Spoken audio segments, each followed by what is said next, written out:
Assalamualaikum warahmatullahi wabarakatuh. Selamat pagi dan salam sejahtera.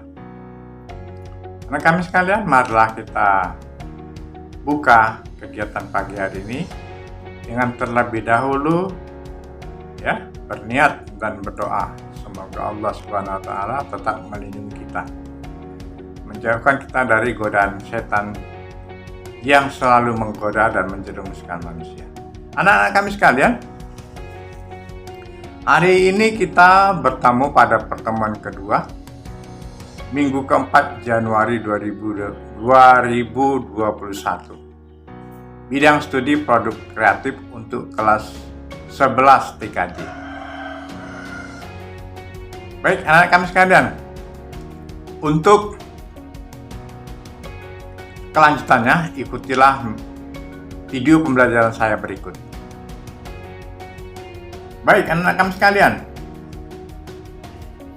pada pertemuan yang kedua, pada pertemuan yang pertama Minggu keempat Januari 2021,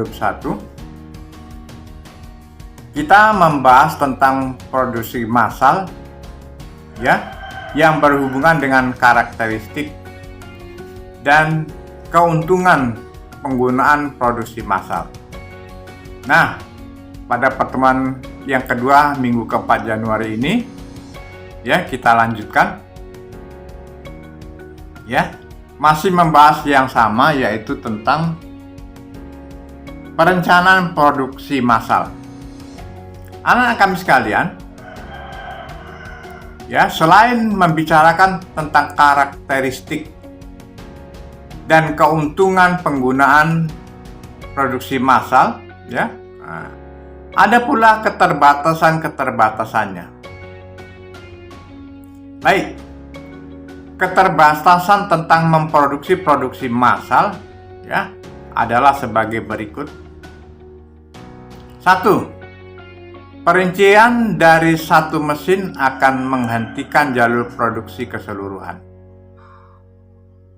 Untuk produksi-produksi yang besar, yang kapasitasnya tinggi, memang mesin-mesin itu memiliki hubungan satu dengan yang lain. Oleh karenanya, perawatan itu perlu. Yang kedua, tata letak garis membutuhkan perubahan besar dengan perubahan dalam desain produk. Kemudian yang ketiga, tinggi investasi fasilitas produk. Yang keempat, waktu siklus ditentukan oleh operasi paling lambat. Kemudian nomor 5, perancangan dan pengembangan produk. Nah, inilah keterbatasan-keterbatasan yang ditemukan ketika produk massal dikerjakan. Berikutnya, kesuksesan ekonomi sebuah perusahaan manufaktur tergantung pada kemampuan untuk mengidentifikasi kebutuhan pelanggan. Jadi tidak hanya memproduk barang atau jasa, tapi kita harus mengenali bagaimana situasi konsumen atau pelanggan. Kemudian secara tepat menciptakan produksi yang dapat memenuhi kebutuhan tersebut dengan biaya yang rendah. Jadi ada hubungan dalam hal ini ada hubungan antara produsen dengan konsumen. Jadi sebuah produk itu tidak hanya dibuat sesuai dengan kehendak produsen saja. Nah, konsumen juga harus diperhatikan. Hal ini bukan merupakan tanggung jawab bagian pemasaran, bagian desain, melainkan tanggung jawab yang melibatkan banyak fungsi dalam satu perusahaan. Seperti yang saya katakan tadi, ada hubungan yang jelas antara produsen dengan konsumen. Produsen tidak boleh berkehendak semaunya, tapi juga harus memperhatikan keinginan, kemampuan konsumen. Sebuah produk yang berkualitas tinggi, tapi jika dengan biaya produksi yang tinggi, ini akan bisa melemahkan kemampuan daya beli konsumen. Oleh karenanya sekali lagi harus diperhatikan ya, bagaimana kemampuan konsumen itu sendiri. Kemudian mengenai pengembangan produk. Ya. Pengembangan produk merupakan serangkaian aktivitas yang dimulai dengan analisa persepsi dan peluang.